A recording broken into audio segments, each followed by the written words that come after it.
We're at Oakville Farmhouse Vineyard today, and we're getting sort of close to harvest. Things are coloring up out here, which makes it kind of an ideal time to come through and do a green drop.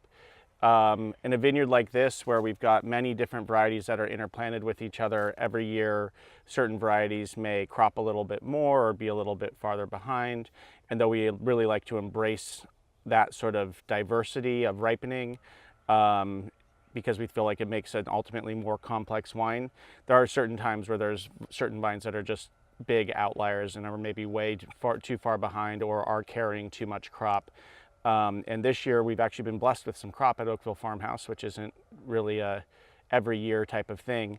But particularly in the Negrette, which makes up about 22% of this vineyard, there seems to be a lot of variability in crop. And so today, Jake and myself and Sarah and Ariel are going through and just sort of removing some clusters that are lagging behind. And I'll let Jake, our viticulturist, tell you exactly what that entails.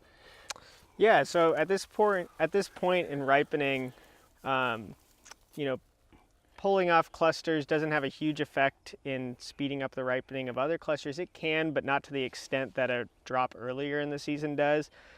At this point, it's a good time to visually see which clusters are behind, because as you can see, you have all these dark purple clusters here, and then you have these obvious few clusters here that are still far back in veraison.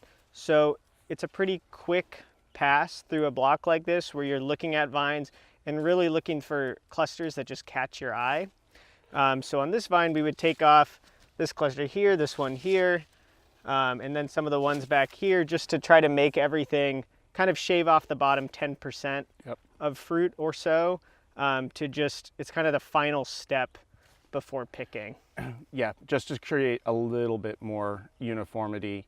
And as I said, we embrace the fact that there's a little bit of chaos in these old vineyards, and that's some of their beauty. But that said, when we have a situation where we can really improve wine quality by,